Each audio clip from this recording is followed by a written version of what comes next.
blog Relatos da Pandemia, que tem como editoras as jornalistas Sandra Moura, Zezé Bechade, Sônia Lima e eu, Chiara Fialho, damos continuidade à nossa série de entrevistas. A nossa entrevistada de hoje é paraibana, nascida em Pilar, começou a atuar aos 16 anos de idade e hoje, com mais de 60 anos de carreira, diga-se de passagem, uma carreira brilhante e premiada no teatro, na televisão, no cinema, fazendo parte também da honrosa galeria de ex-diretores do Teatro Santa Rosa, ela continua com a mesma energia e vitalidade de quando começou tudo, aos 16 anos. A nossa entrevistada de hoje é a dama do teatro paraibano, Zezita Matos. Um prazer muito grande em tê-la conosco aqui. E aí eu inicio essa entrevista, Zezita, perguntando a você como está sendo esse seu momento de isolamento, né? Essa coisa que é tão difícil para uma mulher como você, para todos nós que lidamos com comunicação, com gente, né? Com uma plateia, no seu caso, está vivendo esse momento de isolamento social.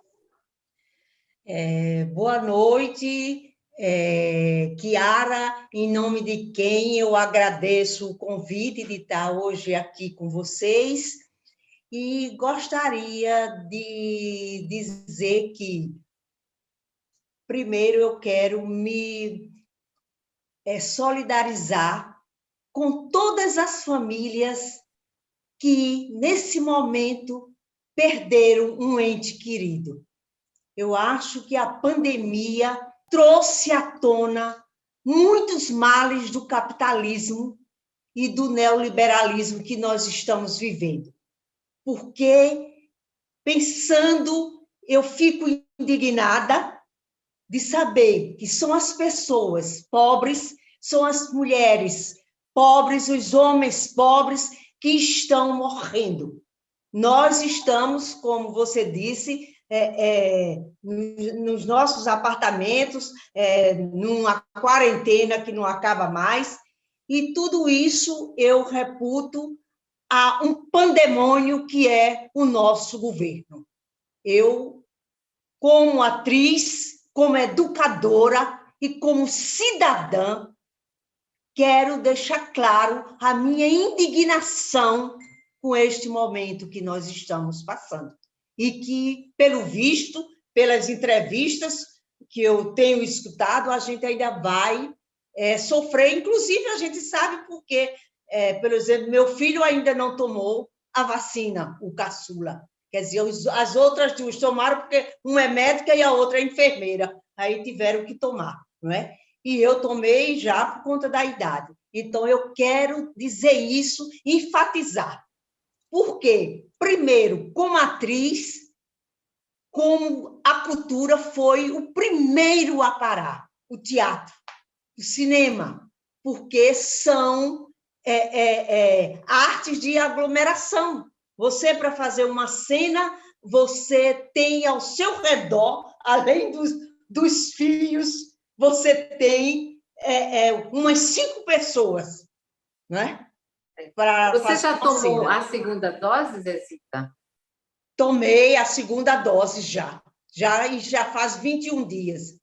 Mas você está trabalhando online, né? Você olha, eu não online, né? Eu sou virginiana. Eu e meus filhos, meu filho vem trazer à feira tudo que eu tenho em casa, é ele quem vem trazer. Ele não entra, ele fica na porta, porque eles têm o maior cuidado. Então, eu realmente tenho ficado aqui no meu apartamento. Há 15 dias veio a minha neta, que está comigo, tem 16 anos, quer dizer, está estudando também online, não é? E veio ficar comigo. Mas todo o resto eu fiquei sozinha. E agora, claro, tem sido muito trabalho. Aliás, tem um dia que eu digo, ai, Jesus, eu estou trabalhando mais, sem sair de casa, não é? E uma coisa que a pandemia me fez foi aprender a cozinhar. Eu detesto cozinha, ao contrário da minha neta, que além de ser vegana, gosta de fazer. Eu estou, olha, agora num momento maravilhoso. Mas aprendi a cozinhar e a acordar tarde, A minha vida toda, gente, eu acordei 5h30, 6 horas da manhã, porque trabalhava no Unip, tinha que chegar lá.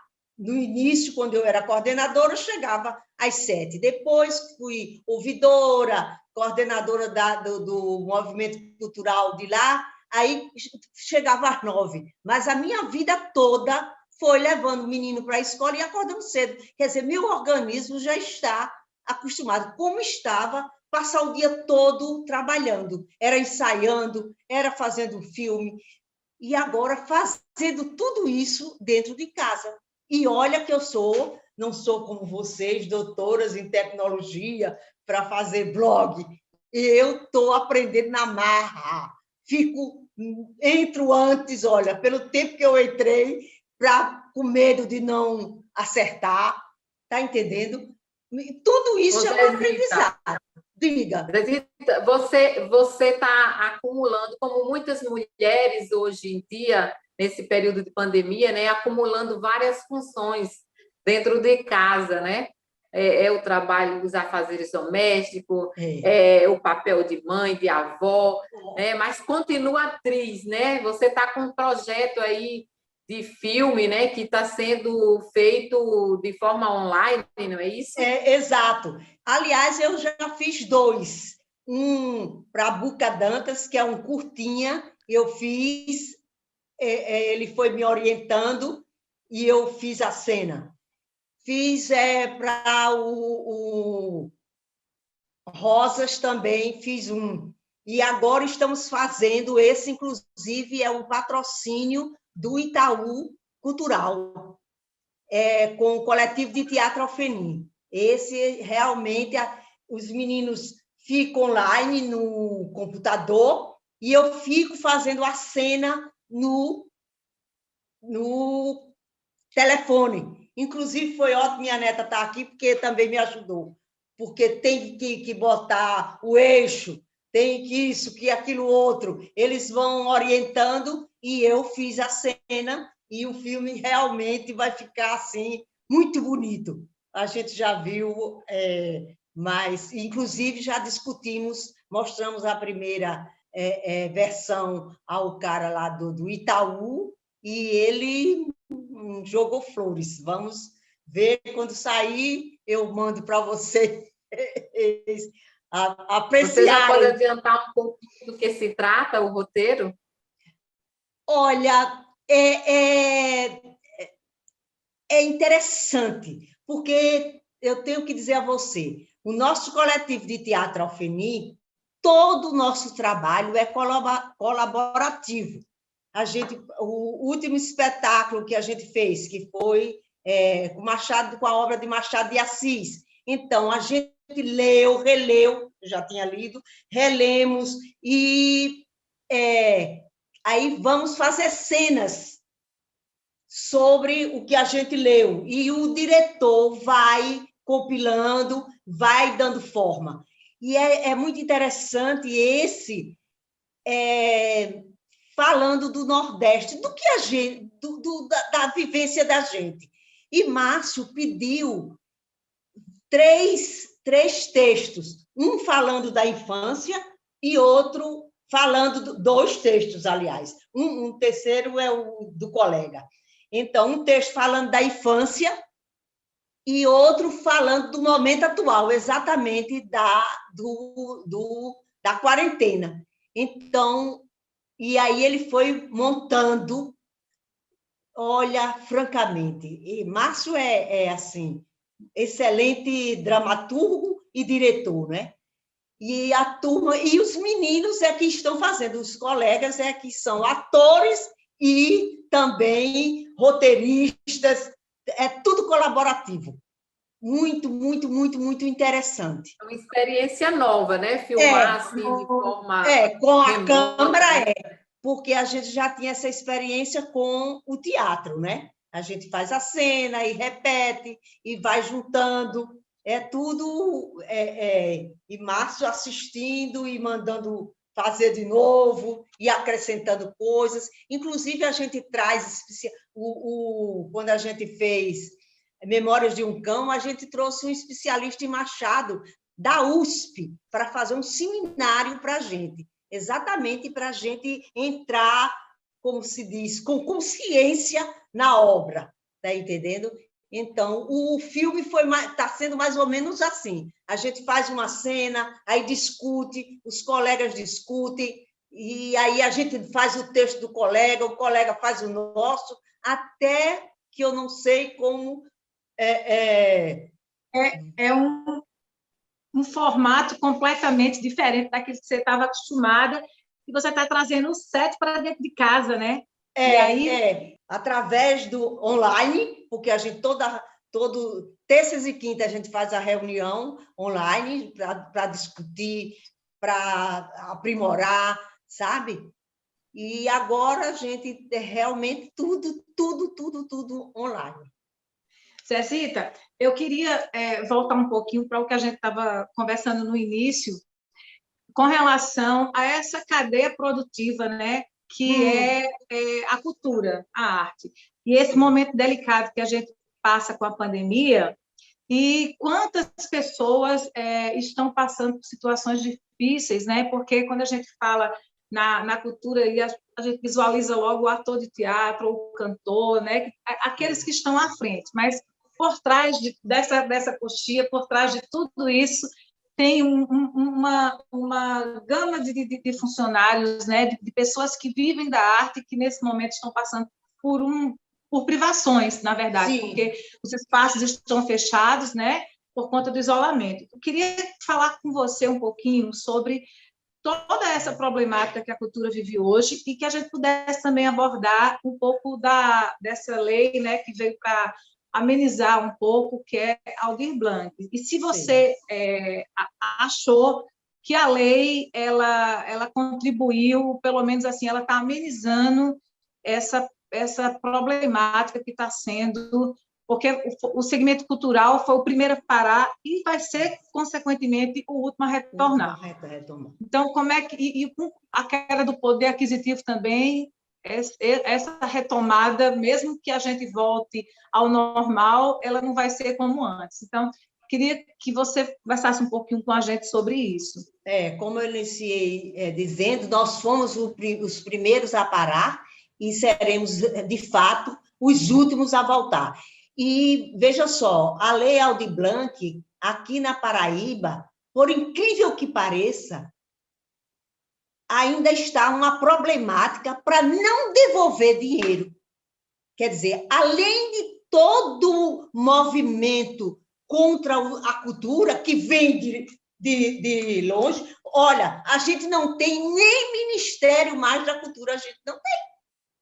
Absurdo isso. É um retrocesso. Um retrocesso. Esse cara aí tirou, lixou, porque diz que artista é vagabundo. Artista não é vagabundo. Artista é um trabalhador como outro qualquer. E como você disse muito bem, além disso, a gente tem uma gama de pessoas que vivem de alugar o som, de levar o som, de levar a luz, e tudo aquilo que a gente precisa para fazer um filme, para fazer um espetáculo, não é? O porteiro, tudo. E eu fico pensando, sabe, nos artesãos. Por exemplo, eu tenho 2 amigas que hoje, nesse momento, elas estão fazendo uma live solidária, porque realmente não tem como vender a produção que elas fazem, né? Porque elas ficavam lá em Tambaú. E quantas pessoas estão, neste momento, sem dinheiro, sem ter mesmo o que comer? E isso não é gente que a gente não conheça, não. É gente que eu conheço. Então, foi muito a Aldir Blanc. Por exemplo, o meu grupo mesmo ganhou no projeto da Aldir Blanc. Nós levamos no YouTube todos os nossos espetáculos. Né? Tem muito grupo que ganhou também para fazer isso. Agora, foi interessante. Em tudo a gente tem que ter fé, resistência e credibilidade no que a gente está fazendo. Foi muito interessante para a gente ver o espetáculo, o que tinha visto, mas sem aquela... sem o dedinho olhando tudinho. Eu achei maravilhoso ver o espetáculo gravado. Só que não é o espetáculo, né? É o espetáculo gravado. Foi muito interessante. Foi a saída que a cultura achou e a lei traz, né, essa questão das lives do online, né, dos projetos que poderiam ser feitos online, para que vocês, artistas, e toda essa gama que produz a arte pudessem ter um mínimo de trabalho, de sustento, né? Trabalhando o fórum de teatro e o fórum de artes visuais, justamente para essa segunda rodada, porque o dinheiro ia voltar. Você imagina. Pois é um absurdo, porque se esse dinheiro não foi utilizado por conta da pandemia. Então, subentende-se que ele tem que ter um prazo, que foi pedido, né, a prorrogação, não é isso? Kiara, e também de muita burocracia. Kiara, é o que mata, né, Zezita? Kiara, vocês pensem o seguinte, aquelas pessoas dos pontos de cultura, por exemplo, em Itabaiana, em Pilar, em Mogeiro, essas pessoas não têm a agilidade, mesmo que diga que todo mundo sabe usar a tecnologia, não sabe. É a mesma história da educação. Eu digo, o teatro fica próximo da educação sempre. Por exemplo, você acha que os meninos de periferia têm um computador para assistir aula como minha neta está assistindo? Como sua filha está assistindo? Não tem. Não tem. Se nem a prática, né? E nem a prática. Pois não tem. É muito desumano. O que eu digo, a pandemia desvelou o que vinha sendo camuflado. Porque a pobreza desigualdade, estava, né? A desigualdade foi posta nua e crua. É verdade. Zezita, eu vejo você muito preocupada, né, com essa questão social, questão política, né, do país. Eu gostaria que você colocasse para a gente a sua visão em relação à questão da vacina no país, né? Como é que você está vendo essas atitudes negacionistas, né, que a gente tem presenciado aí no país? Eu fico pensando, eu fico aqui da minha janela olhando. Eu moro num bairro, em Termares, mas mesmo assim as pessoas parecem, no meu prédio mesmo, tem gente que não usa máscara. Minha gente, olha, francamente, agora, de onde vem isso? Vem do negacionismo do pandemônio. Está entendendo? Desse governo. Porque é uma gripezinha, não comprou as vacinas na hora, né? Não tem. Me mostre uma propaganda falando, gente, cuide-se, a pandemia não terminou, use máscara. Não é? Você não vê. Não tem em nome do governo, plano, né? eu não vejo. Quer dizer, é um negacionismo e o pior de tudo é ir contra o que é científico. Esse negacionismo é complicado, porque se tivesse tomado as providências, esse número de mortes que nós temos hoje, cruel, pessoas próximas a nós, perdas irreparáveis em todas as áreas, inclusive na cultura, todas as áreas. teria acontecido. Aqui em João Pessoa, em todas as áreas, de jornalismo, de teatro, de cinema, um montador maravilhoso, Eli Marques, quer dizer, um menino de 40 anos, morrer com corona. Muitas perdas na Paraíba. Muitas. Falando em perdas, né, nessa situação que a gente está conversando, como o momento mais marcante para você nessa pandemia, assim, o que te chocou mais, o que é que que te agaça mais nessa pandemia?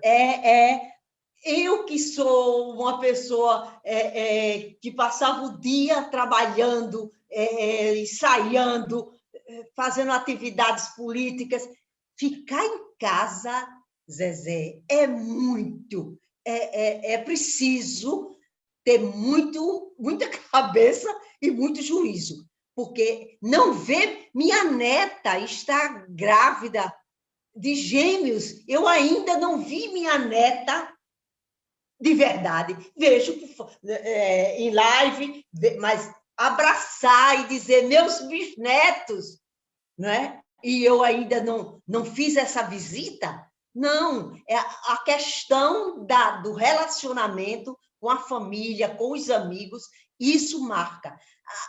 A falta de ir para o ensaio é muito grande, sabe? A aprendizagem, o sair e o criar, não é? Porque a gente vive propondo, criando, falando, discutindo a melhor forma, e você ser negado de tudo isso, até de caminhar, não é?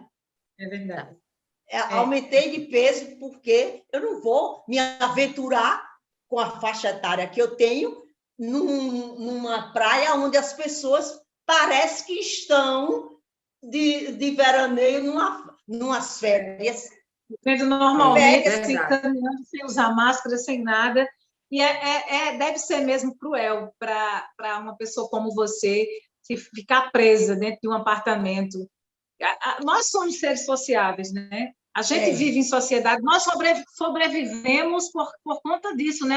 A raça humana sobreviveu, não é? Por conta de viver em grupo, de viver em saber se adaptar, né? Isso é a nossa sobrevivência, e hoje a gente está sendo tirado desse direito de conviver. Agora, Zezita, diga. Eu queria puxar novamente para a problemática da arte. Você, quando esse momento passar, né, que se Deus quiser ele vai passar, e que as coisas começarem a voltar, com essa questão econômica que é o que eu tinha falado antes, como é que você vê que vai ficar as produções teatrais, cinematográficas, enfim, a cultura em si, com as limitações, né, no sentido de economia? Olha, como eu também já disse, a gente já vinha sofrendo. Já foi cortado a Cinemateca está se acabando, os projetos, os dinheiros que vinham para os projetos diminuíram. Quer dizer, a gente já vinha para trás, né? Desde Temer. Mas agora vai ser difícil. Não vai ser fácil. Não vai ser fácil. Eu deixei um filme iniciado e tem 2 que iam iniciar depois, e aí paramos, né? Um estava requerendo verba, que era em Pernambuco. Pernambuco tem sempre A Paraíba é que faz mais de 10 anos que a gente só tem a lei só do município, a Valfredo Rodrigues, que sempre sai edital, mas do governo, inclusive, um mês antes da pandemia, a gente foi, eu, Budalira, Soia, Marcélia e outros colegas mais, fomos lá na Assembleia com uma carta solicitando dos deputados, com o deputado que é de Cajazeira, Chió, eu agora não me lembro do nome dele. Chió. Para que ele levasse para o governador a carta, exatamente dizendo que retomasse os editais para cinema e para teatro, que no Estado não tinha. Mas isso vai ser muito difícil. Agora, eu vou lhe dizer, por exemplo, esses 3 filmes, eu vou sem pestanejar, sem salário. Se for para dividir e dar o meu para as pessoas da técnica, eu faço qualquer negócio. porque a gente tem que fazer. Não pode parar. A gente não pode dar esse bem popular, esse gosto a este pandemônio, que a cultura não vale nada. Gente, um povo sem cultura, um povo sem educação. Não é ninguém, não pensa, não tem como pensar, como raciocinar. Não tem. Ô Zezita, tem previsão para ser lançado, e ele vai ser lançado online, né? Tem previsão, porque exatamente é um projeto do Itaú, como eu disse, e eles têm um prazo. Eu acho que a gente tem até o dia 8 agora para mandar. Aí, quando eles... Porque já tem vários outros filmes já foram feitos, tá entendendo? É que a lei exige, né? A lei foi feita durante o período de pandemia e exige que o filme seja acabado durante esse período mesmo, né, Zezita? Mesmo, Tem que apresentar. A gente tem prazo mesmo. Já tem, assim, mais ou menos uma data pré-estabelecida? Não. Mas vai ter um lançamento, né? Tem a data que a gente tem que entregar, mas a data que vai lançar, aí eles decidem. Eu aviso a vocês, não tenha dúvida. Pois queremos divulgar, com certeza, e participar, se for haver uma live também de lançamento, nós queremos assistir essa live, interagir. Tá certo. Ô, Zezita, o meio cultural, o meio de cinema, teatro, tem discutido como é que vai ser no pós-pandemia, porque as pessoas vão estar com poucos recursos, não é? Como você falou, pouco incentivo, né? Já estamos vivenciando isso. Como é que vai ser a arte para você no pós-pandemia? Será que vamos voltar àquela época onde a gente via os artistas nas praças fazendo esquete? Será que nós vamos voltar a isso? Olha, pode até ser, porque, por exemplo, o nosso grupo mesmo tem um espetáculo de rua. Eu comecei a fazer teatro, fazendo teatro em cima de um caminhão, lá em Sapé, para as ligas camponesas, tá entendendo? E fazendo esquete, era um movimento que era da UNE, que era do MCP, e que a gente fazia. E se voltar, a gente faz na praça, faz na rua, faz. É muito bonito até, né? Eu não deixo de fazer, tá entendendo? A vida, né? É o alimento. Eu sempre digo assim, que cinema a gente é convidada, mas teatro a gente pode até pagar um diretor e fazer um espetáculo, né? Pronto, eu digo. Verdade. Criatividade é o que não vai faltar, né, Zezita? Não vai. Agora, que vai ser duro, vai ser. Vai. Eu vejo, inclusive, para o cinema, tem vários caminhos online, de streaming, não sei o quê. Agora, o teatro que a gente faz no coletivo de Alfenim é um teatro que está próximo, está olho no olho, sabe? A gente está com um espetáculo chamado Desertores, que é um texto de Brecht, que adaptamos. Aliás, eu não estou nesse, porque eu estava ensaiando A Mãe de Brecht também. Aliás, estamos lendo tudo, para quando voltar, a gente Soia e Verônica Calvacante. Nós vamos fazer A Mãe. E os meninos fizeram Os Desertores. Tem que ser um teatro não é intimista, mas é junto, sabe? É um corredor. E a gente no meio.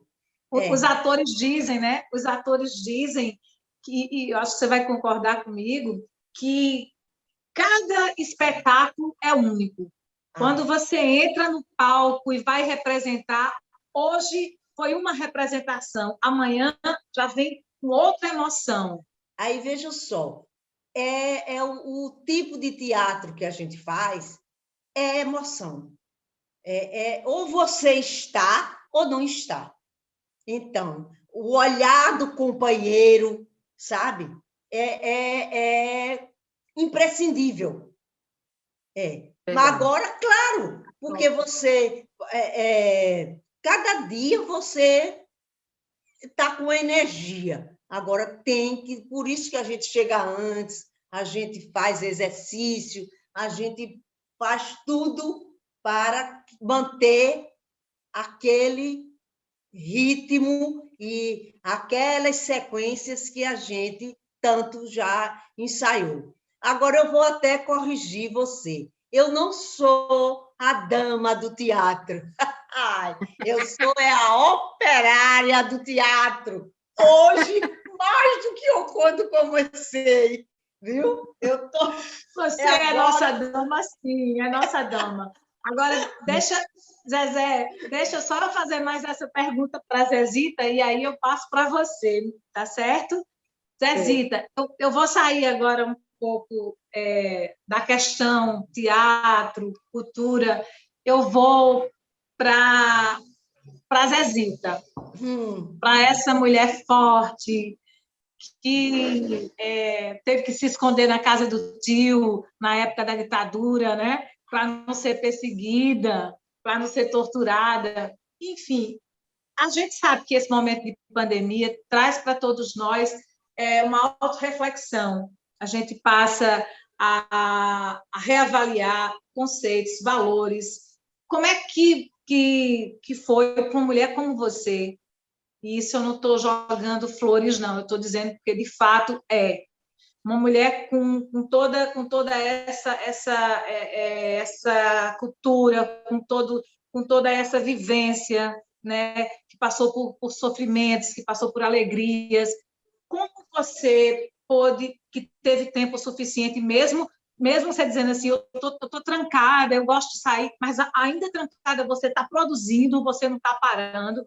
Mas, com certeza, em alguns momentos você parou para refletir nesse caos que a nossa humanidade está vivendo e nós estamos tendo o desprazer de sermos personagens, né, protagonistas desse momento difícil. Então, como é que Zezita vem refletindo sobre todo esse momento como ser humano? Como ser humano, cada vez, Kiara, eu me remeto a 64, sabe? E digo, ditadura nunca mais, tortura nunca mais. Quer dizer, quando este senhor foi tomar posse e botou um livro de Ustra, o maior... Estou arrepiada. O maior torturador do Brasil, em cima da mesa, a gente sabia que tinha que ser contra tudo. Está entendendo? Então, o que eu aprendi em 58, quando entrei para a Juventude Comunista, cada dia firma mais a minha indignação e dizer, o mundo não foi Deus que fez o rico e o pobre. Isso foi criado por nós, pela humanidade. Você veja, nessa pandemia, com o número de mortos, que está o maior do mundo, tem pessoas saindo na revista Forbes como maiores fortunas no Brasil. Quer dizer, veja que disparate é esse. Então, tudo faz meus princípios serem reforçados. É um teatro de protesto, é um teatro de resistência. Tudo que eu puder fazer, eu faço para não voltar a um 64, onde eu vi meus amigos com as unhas arrancadas, quando vi o Nego Fuba de Sapé, que eu me encontrei um mês antes da pandemia, eu fui para a faculdade fazer um bate-papo e falei no Nego Fuba, que era de Sapé, que desapareceu até hoje. E a sobrinha dele estava na plateia. Disse, você conheceu? Conheci. Fora o Pedro Fazendeiro, que foi morto, não é? Dona Elizabeth ainda está aí viva para contar a história. Quer dizer que não teve tortura? É um absurdo. Dizer É um absurdo. É a mesma, absurdo. É igual a negar a pandemia, Pronto, a ciência, é a mesma linha. Não tinha como ser diferente. Não tinha. Ser diferente. Não tem. E o resultado está aí. O resultado está aí. E isso reforça a minha certeza que o mundo não é para ser assim. Não é. Eu tenho o que comer e todas as vezes que eu vinha de noite, ou do ensaio ou vinha do Unip, tem uma senhora que eu não sei o que aconteceu agora nesse período, que era da minha faixa etária, que vinha pela BR empurrando um carro que ela cata lixo. Está entendendo? Hoje de manhã, aqui na varanda, eu e minha neta, vimos 2 meninos abrindo os sacos de lixo para catar lixo. Quer dizer, isso está certo? Não está. Aqui no nosso país havíamos diminuído essa desigualdade, né? Pois é, tínhamos.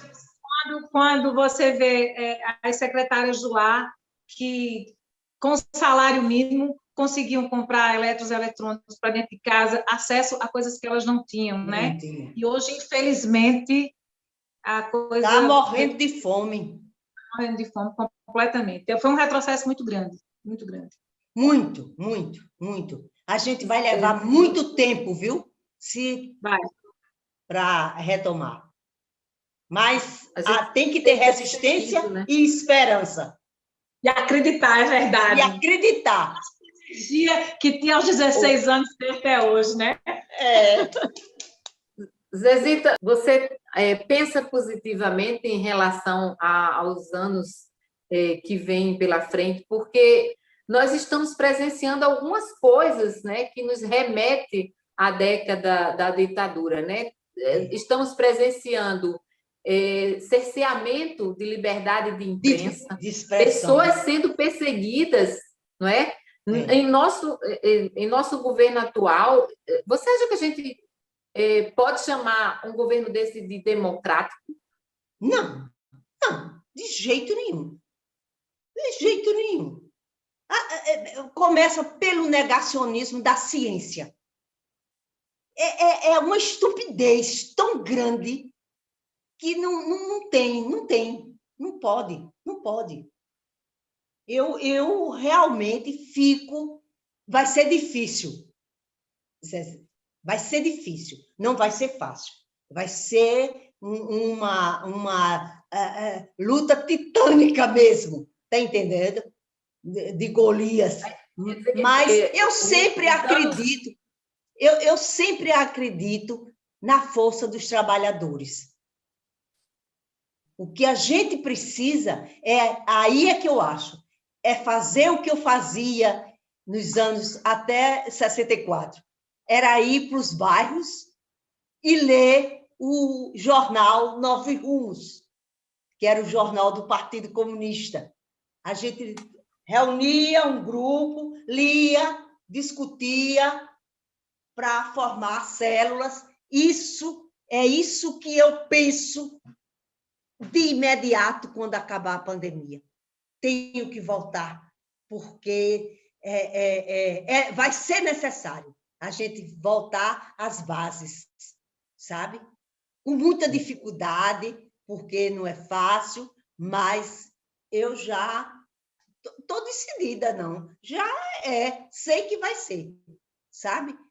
Levar teatro, social, pronto, político. Deixa eu lhe dizer, antes da pandemia, eu sou, mais uma vez, viu, Chiara, a primeira mulher a dirigir, a ser presidenta da Academia Paraibana de Cinema, né? Então, a gente estamos com um projeto de levar cinema nos bairros. Levamos num lava-jato, levamos num barzinho que tinha aqui, que fechou, claro, está fechado, na 2 de novembro, em Tambiá. Levamos para Santa Luzia, levamos para Remígio, a gente Que maravilha! workshop sobre câmera, eu, João de Lima e um pessoal da universidade. Está entendendo? Que maravilha! E criar um cineclube. Na cidade que não tem, a gente cria. Fui para Guarabira com o projeto Molduras Poéticas. Chorei. Um mês nós fomos lá apresentar. Molduras Poéticas é um projeto. Eu leio o poema e um músico, ou 2 ou 3, o nosso grupo são 3. Faz a moldura poética. Eu lendo o poema e eles fazendo um som lá.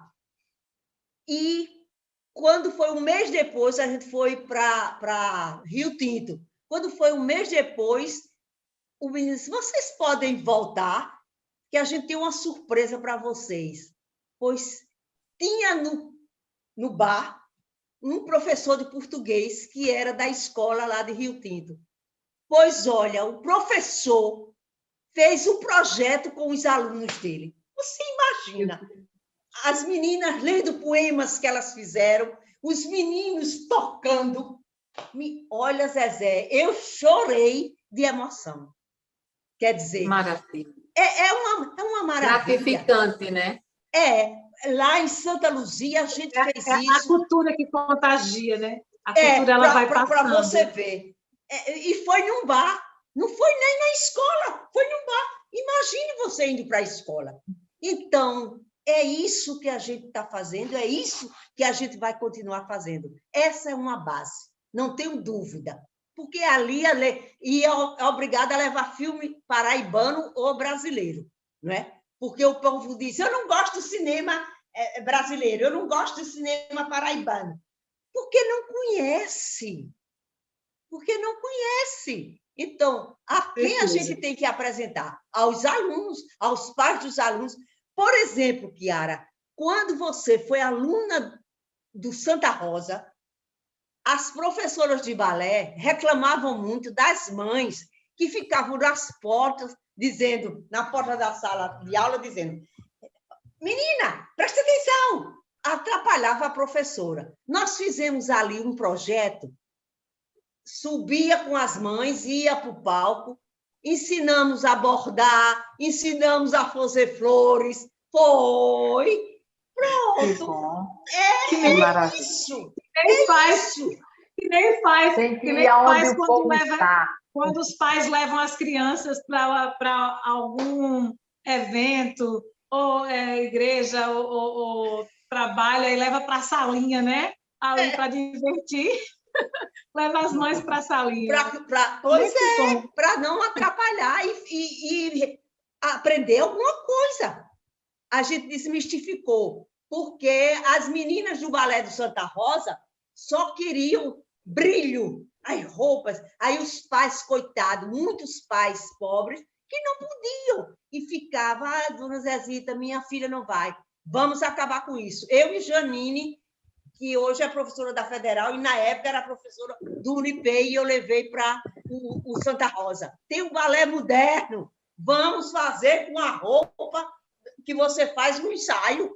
E deu certo, levamos para a rua, levamos para o ponto sem réis. Olha, e tem muita gente que quer fazer isso. Claro. O negócio é a gente iniciar, não é não? É verdade. É verdade, Zezé. Zezita, muito bacana conversar com você. A gente está chegando quase ao final da nossa entrevista e eu não podia sair daqui sem falar de Pacá-Ré. Recebeu o prêmio de Gramado e logo em seguida veio a pandemia. Vocês não conseguiram nem andar com Pacá-Ré, né? Por aí, curtir o prêmio, apresentar por aí afora. Como é que foi isso, essa situação que a pandemia deu forte, né, no trabalho que vocês teriam que fazer com esse prêmio, com esse filme maravilhoso que está aí na praça, mas que, infelizmente, nem todo mundo está tendo acesso, né? Passou no ponto sem réis. sabia? A Valfredo Rodrigues. Foi assim, lindo, maravilhoso.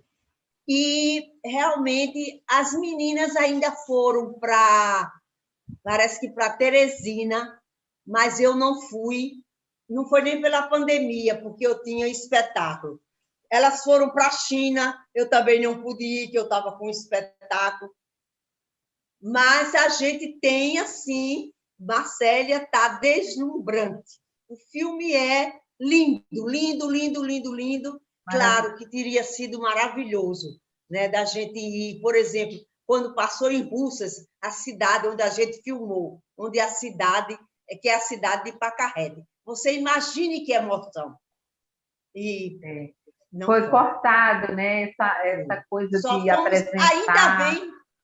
Ainda bem que nós fomos para Gramado, foi muito bom. Foi lindíssimo lá em Gramado. Ser aplaudido de pé quando o filme terminou. Quando a gente saiu, as pessoas, em vez de ir embora, estavam esperando na escada, que lá tem uma escada, a gente descendo a escada, tem até uma foto. E as pessoas do lado aplaudindo. Foi muito lindo. Que maravilha. Foram vários prêmios lá em Gramado, né? Vocês receberam vários prêmios, né? Lá 7 prêmios. Festival, né? 7 prêmios no festival. Nossa, foi maravilhoso. 7. Melhor atriz coadjuvante para Soia, e melhor atriz para Marcela, e os outros, melhor figurino. E são 7. Eu sei que são 7 quiquitos que a gente trouxe. Que maravilha, né? Mas quando a pandemia passar, vocês vão andar. Aí a gente retoma. Com certeza, é um filme maravilhoso, belíssimo. Lindo. Pois então, você, para finalizar, voltando ao tema da pandemia, né? Você passou alguma perda pessoal, assim, muito próximo de você? Fora as pessoas que a gente constantemente está perdendo aqui na cena paraibana, né?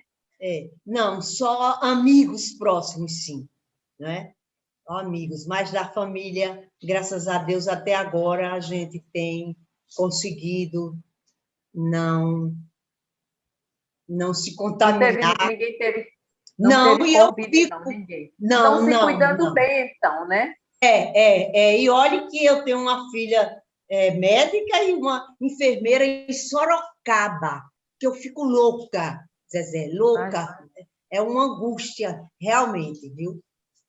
Todo dia eu falo, quando não dá, ela está de plantão, eu falo com a minha irmã, que mora lá, mas a gente mantém contato direto. É a live da família direto. Não aconteceu nada. Agora, um amigo próximo já. Muitos.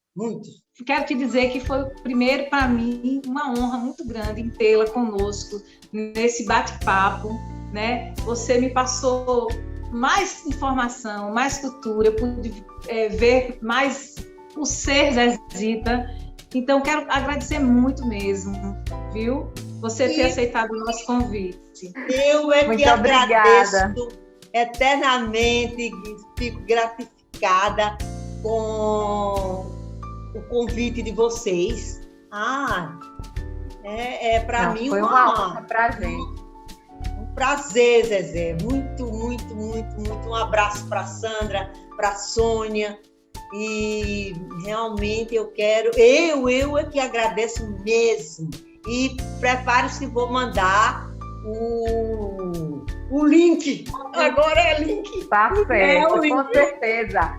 Com certeza, queremos ver o avant-première.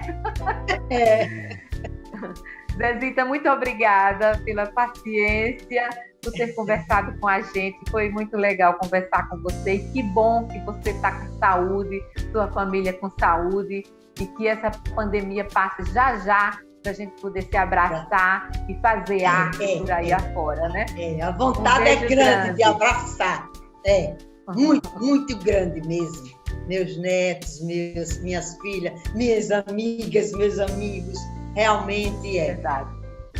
Então, um abraço para você, gente. E um beijo. Boa noite. Obrigada, gente. De coração. Obrigada a você.